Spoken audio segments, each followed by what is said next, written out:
What is up, guys? PoliticsGaming here, and today we're doing a brand new video. We're going to be discussing Supreme Ruler 2030. I want to give a big thanks to Christian Latour for giving me access to this game and allowing me to make a video about it. He's been really wanting me to make a video, and I really appreciate him. Really big thanks to BattleGoat for sponsoring this video with this game. So I really appreciate it, and let's go ahead and talk about Supreme Ruler 2030. Supreme Ruler 2030 is a geopolitical grand strategy game in which you play as any country in the world. If you are familiar with my channel, you will definitely know that this game is probably going to be down your alley. You have probably already heard of Supreme Ruler because it is probably one of the more famous, stable versions of Power and Revolution. Now, the politics, the economy is scaled back an immense amount whenever it comes to this game. This game is more focused on military gameplay as well as pretty in-depth economics, which I will explain in a second. So let's go ahead and start off. So you always have these descriptions with every country, and then you can, of course, play as any country that you can so choose or think of. And essentially what this game entails is the representation of the United States, of Mexico, of Canada, of any country that you can think of, and then you can manage its economy, diplomacy, domestic issues, military issues, and you have an immense amount of detail whenever it comes to this game. So per tab, we will go through these and talk about them. So the first one that you have over here is your information tab. So we go over here and then we have the information of the United States or Cuba or any country that we select. So if we go over to Brazil, for example, and then we go over to this item right here, we can go and look. We'll see our relations with them, which we will discuss in a second. We will have regional information, which it gives us immigration, births, deaths, literacy rate, unemployment, tourism. We have political leanings, government type, next elections, military staff, build capacity, treaty integrity, world opinion, and subsidy rate. So then we can also go over here. We say we want to do a diplomatic offer, like a trade offer with them, or we can declare war on Brazil. Or we go over here, we say with the AI, we say, hey, click to auto accept balance or better commodity offers. So automatically we just leave it to that. So if they send us a really good offer or a balanced or better offer, then we will go ahead and accept it. Or if there is a military offer, then we want to distance ourselves militarily from Brazil, we select that, and then it will automatically reject any military offer. So we have our government funding, and then we have the ways that we can support the current government or we can oppose the current government. This will cost us a vast amount of money daily, so it's always dependent on your financial situation. We also have the same thing for insurgency campaigns. We have military paths that we can do, and then again we have diplomatic offers. We can go over here, we can ask for a treaty list. So treaty list, we have air transit, criminal extradition, formal alliance, free flow of labor force, free trade, transit treaty, intel cooperation, land transit treaty, line of sight treaty, military inventory, mutual defense, non-aggression pact, reassigned forces, research cooperation, research progress, research sharing, research resources status, and sea transit and supply. A lot of these are pretty self-explanatory. However, some of these do have some sort of economic benefit to them. So it also does depend on their treaty integrity, whether they'll accept it or not, or whether it's even worth going for.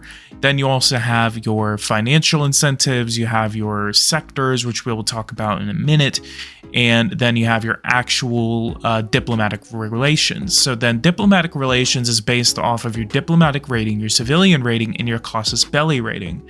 Casus belli is what it means is a war justification metric. Civilian rating is how your country's people and their country's people see each other.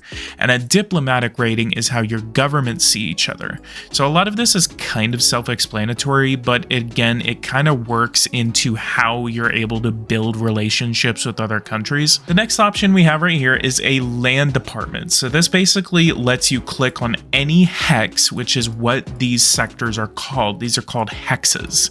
So every hex is going to have a specific amount of information. You have weather, you have the land type, you have the supply type, you have the loyalty type, and then you have what it is controlled by, what it is loyal to, and etc. So say I want to go over to Crimea. So this one is going to definitely be disputed. So we have the controlled by the Russian Crimea, but then it is a colony of Russia. And then it is loyal over here to Crimea. So it is an independent state, but it is a colony of Russia. So Russia definitely has the sovereignty over this land area right here, rather than the Ukrainians, which originally did hold this area. And then you also have these right here. So you have your navigation points, you have your hotspots, and then you have your transportation. So moving on from that, we have the State Department. So then the State Department is essentially an area where you go over here and I say, okay, let's go to Turkey, for example. Turkey and every single one of these countries does have the true president, the true head of state, being represented in here. So we have Georgia Meloni, we have Vladimir Putin, Volodymyr Zelensky, Olaf Scholz, Emmanuel Macron, Rishi Sunak, etc., etc., etc. And then we also have my boy AMLO. If you guys have been watching my Power and Revolution series, we have several different tabs that we can go through. We have the Cabinet tab, we have the Negotiations tab, we have the Actions and Relations tab where we can declare war. We have the Espionage tab where we can assign spies over here to say, okay, if we want to take out a nuclear power plant or a facility. So you see right here, this is a lot of military production facilities. We can assign a spy over here to try to take this out. And then we also have facility controls. So if we go over to here, this will kind of be in like our own little area.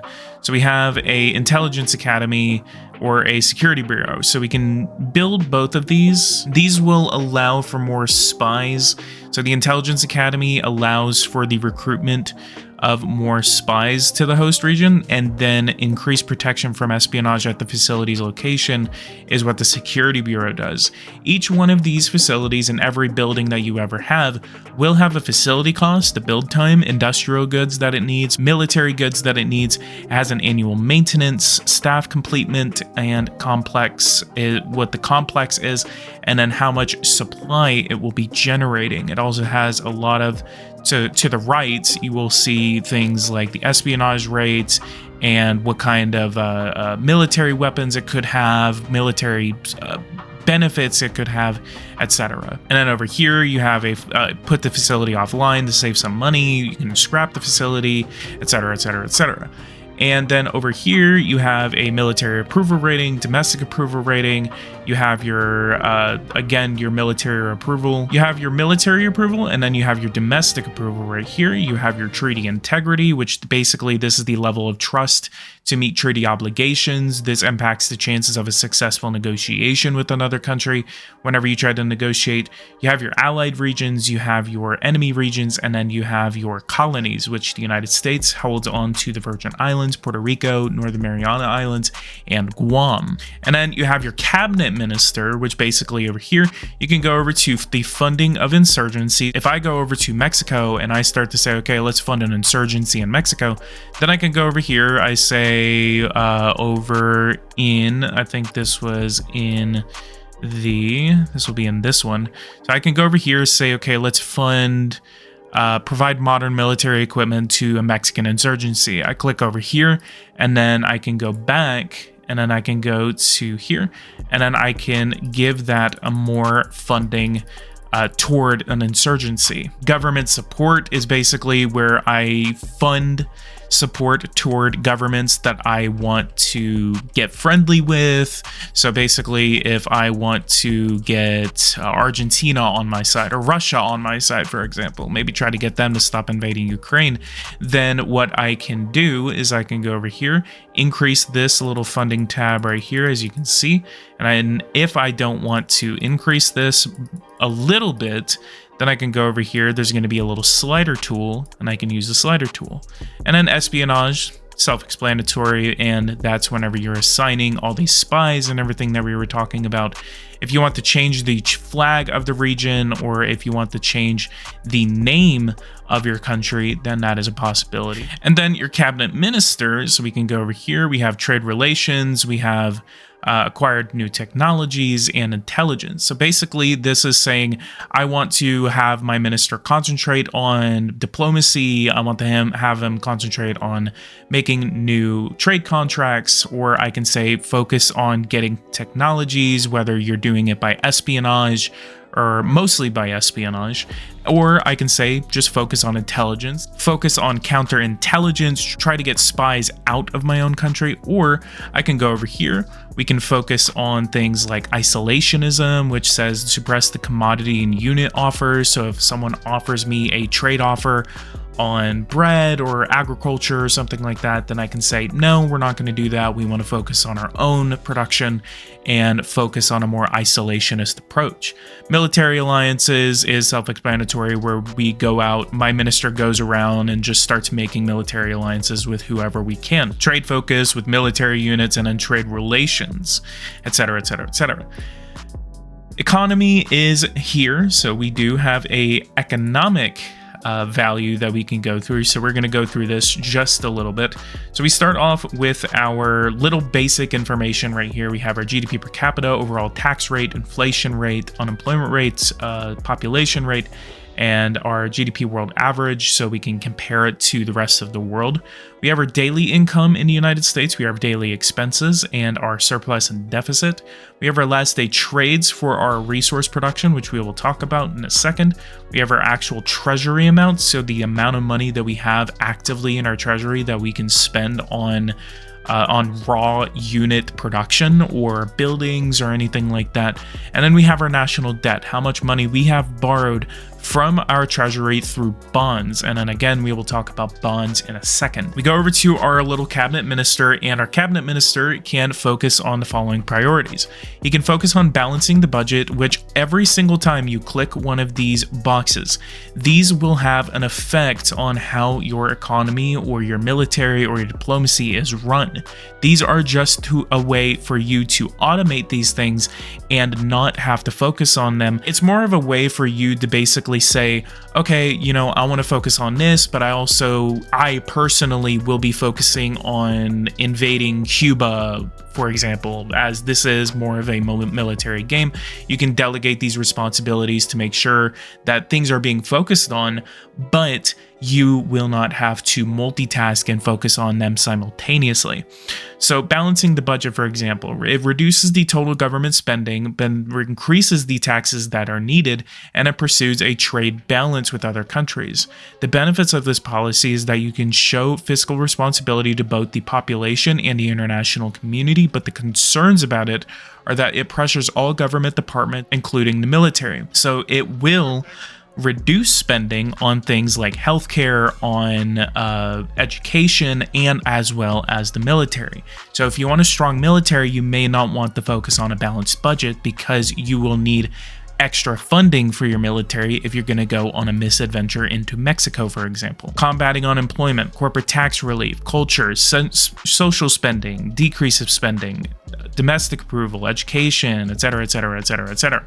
There's a lot of different types of areas that you can cover with this. And then you have a just straight up focus on increasing tax revenues, improving your credit rating.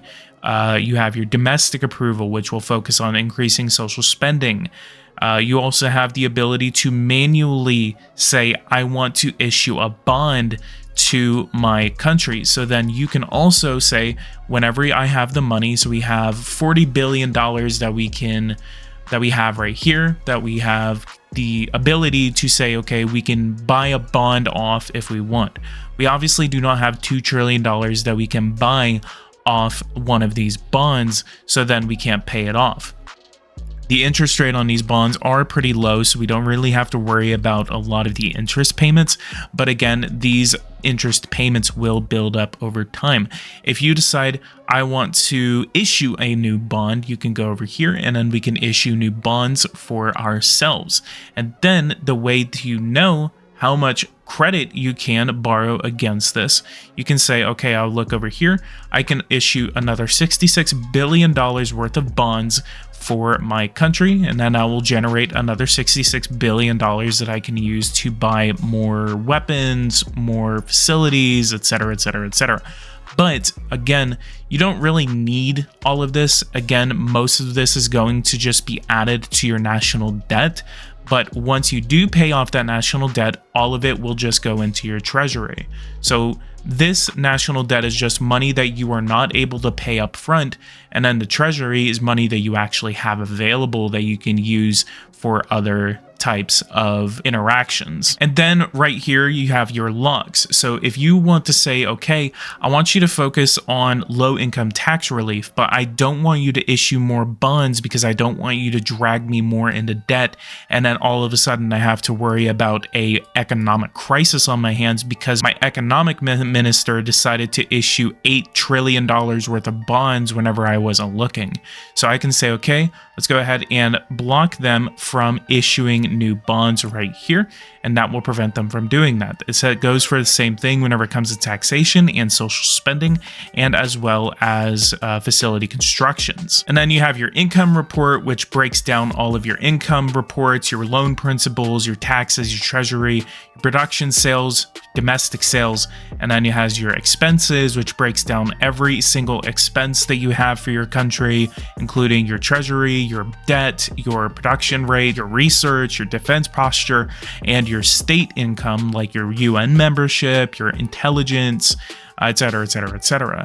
Same thing with taxation. We have the ability to change taxes all over the country. So we have the overall tax rate, which we can say we want a 35% tax rate, and then we can decide let's reduce it down to 35%, which then will make people happy, but it will increase your deficit or reduce your surplus. So then once that is too high, I can say, okay, let's reduce this to 30%, and then we have a more better type of surplus right here. Or if I don't want to do a overall tax rate, I can go over here and I say, okay, we have low income, we have high income, we have corporate taxes, we have the small business tax, sales tax, unemployment tax, property tax, and pension tax. Then I can go over here and say, all right, let's increase our tax income on the corporate world, and let's increase this to 34%. Or I can go over here and then I can say, okay, the property tax, let's increase that 4.3%. You can really decide, okay, yeah, I want to have a maybe like a flat tax, for example. So this is kind of how you discuss the flat tax, or you can do it individually and have a more liberally minded tax rate system whenever it comes to your country. And then next up, we have our resource screen. We have agriculture, we have rubber, we have timber, we have oil, we have coal, we have ore, we have uranium, we have electricity, we have consumer goods, we have industry goods, and we have military goods. So all of these are for a specific purpose. So things like rubber, oil, coal, uranium, metal ore, and then things like military goods and consumer goods, all of these are going to serve a specific part of your economy. Specific products will be needing these resources. So like, for example, if I'm increasing my production of nuclear power plants, then I'm going to have to start buying or investing into more uranium production. Or if I want to start increasing my stockpile of weapons to fuel my military, I need more oil, I need more rubber, I need more food in order to feed a much larger military. And as well, with my civilian usage with agriculture, that's going to be an important thing. Something I like to do whenever I'm going on my own military misadventures, I like to stockpile. And that's one of my favorite features about the economy in this game. So if we go over here and we look, so if I say, okay, let's go to uranium, for example, you see right here it has an information tab that it pulls up. It shows the market availability, the selling conditions of this, production cost, market price, reserves, sustainability, pending infrastructure, pending units, the previous day's production and actual use, the net trades, civilian usage, military usage, production usage. When it comes to the economy and explaining a lot of this, I would definitely go to channels like Average Gamer and Conglomerate. Those guys are absolute experts on this game. I am definitely getting into this game, but I am not by any means an expert. I would definitely recommend going over to those channels and checking out their gameplays on this, because they have been playing these games way longer than me. So what I like to do whenever I do anything, whenever I'm planning on buying nuclear power plants or investing into my military, I like to stockpile on these resources. This is one of my favorite things that this game allows you to do, is say, let's go over here to oil. We have market availability, excellent. So then I can go over here, I can say market imports, and I can say, let's go ahead and buy 509 million units worth of oil. That will be about $67 billion at a market price of $111. And then it will add to my stockpile. And then so then it has my reserves and my sustainability. So basically, if I were to be cut off from the entire world supply of oil, then I would have a 257 days of sustainability, and then my reserves would last about 124 days. So reserves are more the backup that you have, and then the sustainability is how long it will last once you run out of your current production and out of your current supply. So then, for example, we have things like our little territories that we have out in the middle of the Pacific Ocean and as well as the Caribbean. We have Puerto Rico. So let's go over to Puerto Rico. So Puerto Rico, we have as a colony. It's called American Puerto Rico, and then we can interact with it. We can send spies there. We can focus on them. We can try to say, okay, let's offer them some weapons or consumer goods, have a trade offer with them. Or if I wanted to say, okay, let's go ahead and annex them, then I have the ability to either grant them independence. So I can say, you are going to be independent and you can make your own sovereignty available to you. Or I can integrate them into the United States itself. And then I can say they will now be a sovereign part of the United States, which I have now made. But then I can decide, you know, I want to give them the ability to be independent again. They still have a loyalty to Puerto Rico. So then I can go over to, I believe it will be right around, there is an option for you to go back. So it's not like a permanent option where you say, okay, like they're permanently a part of the United States. It's just that territorially they are. If you want to give them independence again or create them into a colony, that is still an option for you. And I really do enjoy that there is still some ways that you can kind of backtrack on your decisions if you wanted to. If you're curious about the color difference in the map, so if you can see how it's light red, like dark red in some areas, like in urban areas, southern Canada, for example, and then up here there's absolutely no color at all except for some of these towns. This is called the supply map. So basically what this does is that in the areas that are colored, these are areas that are easily supplied with military goods, with weapons, with anything that is able to fuel an army moving through these areas. So let's say, for example, if you're the Russian Federation and you wanted to invade the United States and North America through Alaska, that would be nearly impossible, but it would be possible, but it would be extremely difficult, mainly because there is no supply that is running through here. The way that you increase the supply is by running roads all over the area, which will be able to transport supplies across the area, as well as railroads, by the way. But then if you try to say, well, let's launch an invasion, try to come through here, your army will be stopped around if you tried to push in, you'd probably be stopped right around here. Maybe you could get a couple of units over into Anchorage, but then by that time, you're probably having a lot of issues trying to supply your army.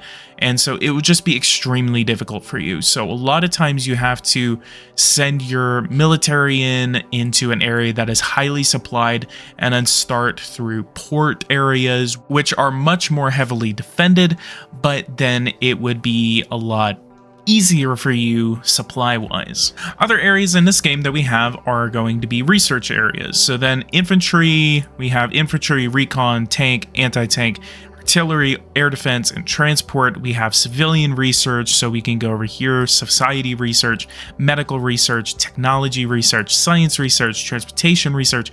And so we can go over to technology, for example. So if I wanted to say, I want to do a multi-fueled power plant. What I like about this game is how extensive this development tree is. Power and Revolution has a moderate sized research tree. This research tree that we have for Supreme Ruler is miles long. I was actually shown the entirety of the tree by Conglomerate, and by God, that tree, this tree that they have, is probably from the moon and back. It is insane how much information is stacked into research in this game. So if I say, okay, development history, so adaptable computing, and then I can go back to LSTM deep learning, go back to MRI improvements, medical MRI, microprocessors, I can go back to new metals, I can go back to robotic assembly lines, integrated circuits. These are getting older and older technologies, and you can actually see that by when the year is of this technology. You have modern electronics, electron microscope, basic electronics, 1925, assembly lines, synchronous power grid, 1908, an electrical grid at the regional scale operating at a synchronized frequency for greater pooling of a generation and resulting in a cheaper primary and secondary reserve power costs. So every single one of these has a different type of description for it. This one leads to industrialization. Industrialization leads to all of these next technologies. Land warships. Land warships leads to tank tech 1918. World War I technology, interwar technology, military production, etc., etc., etc., etc. So I think you guys get the point, but I'm just saying that this military research tree, civilian research tree, the amount of information that is in here is just beyond anything I have ever seen for any game. So if you think that this game is not like, there's not that much in there, beside the reuse of the UI, beside the reuse of the engine, beside all of this, this game is just packed full with information, with details, with everything that you can ask for. And I really do recommend this game if you guys are interested. If you guys want a new grand strategy game that is semi-like Power and Revolution, World Warfare and Economics, a lot cleaner, a lot more active whenever it comes to development, a lot more active whenever it comes to the community. This has the most dedicated grand strategy forum that I've ever seen for any grand strategy game aside from Hearts of Iron. This is basically like Hearts of Iron Light. Lastly, we have our production. So we have over here, we can go over here, say, okay, here's a LAV PC or a Ranger, military Ranger, or something like that. So we have our information, which talks about what they do on the field. So we have unit strength, we have fuel capacity, supply consumption, we have combat time, etc., etc., etc., etc. Each and every one of these has a specific amount of information which will affect how it performs in war. We also have these things right here which says that it is a soft target, it is a unmounted target, it is an amphibious target, it can be airdropped, and it has a demolition potential. Each and every one of these has the ability to say, okay, like we don't have, it is a soft target, so it's basically like really easily destroyed. So if you like launch a strategic bomber at it, then it's probably not going to survive that interaction. But it is amphibious, so it can move from, for example, from mainland China over to Taiwan and infiltrate into Taiwanese land area. But then it has a speed to it, it has a combat initiative, etc., etc., etc. If you want in-depth military research on this game, I definitely, again, will be sending you guys over to Conglomerate, and I will be sending you over to Average Gamer. They are way more qualified to talk about the intuitiveness of the military and the economy of this game. Maybe in the future I will have my own economic tutorial, but they are absolute experts on this game, and I definitely recommend going over and checking them out. And lastly, we have our command screen. This is basically where we go over and command our military. So if I want to go over here and deploy a specific unit. So if I want to go over here and say, okay, let's deploy the infantry, 2nd Light Infantry. So then I can say, okay, add it to my selected, or I can deploy it right now. So then I can come over here, and then we have the 2nd Light Infantry. And so I can then send them, say, hey, let's go over to this area right here over by Lancaster, Pennsylvania. And they take the highways and say, okay, we're ready to go. And then I can say, okay, we have Canadians invading us from the north. Go ahead and get up to Rochester and defend Rochester. He takes the highways, takes the shortest available route. Maybe he cuts through some of the forests if he needs to. And you can actually see that he turned into a train for a second. So if he needs to take the railways, he will take the railways. And then if I needed to, I can say, okay, turn this into a battle group. And then, so if I need a specific amount of troops, so I say if I need 8 tanks, 40 ground units, maybe a couple of strategic bombers, something like that, then I can put them into a battle group, and then I can have them in this little area right here, where then I can command them through this battle group screen. I won't be showing off any military gameplay for this right now. I have streamed this before, and I should try to start streaming this a little bit, just because I'm actually kind of starting to get into it. So I really do like this game. I really do like this game. Lastly, let's look up here. So we do have a treasury. We have a surplus right now. So we have $120 billion that we can use to pay off our bond debt. We have our information. So we have our agriculture, our information right here, rubber, some of the most important materials for our economy. And we have our populations. We have our citizen population, reserve personnel, active personnel. We have our immigration, births, deaths. We have our military approval rating, some just basic information.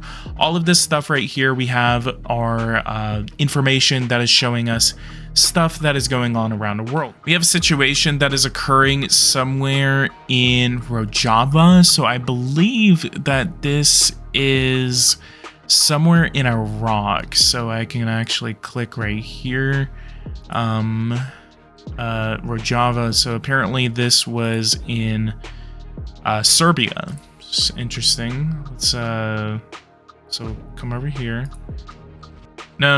Okay, so it was Syria. So I knew it was Iraq, maybe Syria, something like that. But Rojava was definitely Turkey related. So I kind of knew it was in this little area. So we do have the notification that one of the regions right here, the Rojava, has fallen, and they are now under Syrian control. And it's basically kind of like do your own thing in this game. It's a grand strategy geopolitical game where you can build your own influence. You can play as Iran, for example, and build up a coalition of Middle Eastern countries.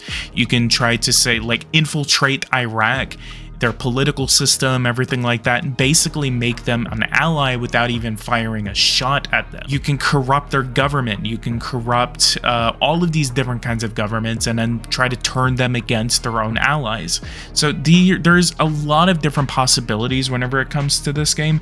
And so if you guys are looking for a light Hearts of Iron, a Hearts of Iron light where you are able to build up your influence, manage a semi-complicated economy, have really in-depth supply management whenever it comes to your military, in-depth military management, in-depth accountability whenever it comes to your military, and whenever it comes to just anything. I mean, you can see the weird border war that is currently occurring in the Ukraine war. You can see how far Ukraine is now. They're literally on the outskirts of Kursk right now.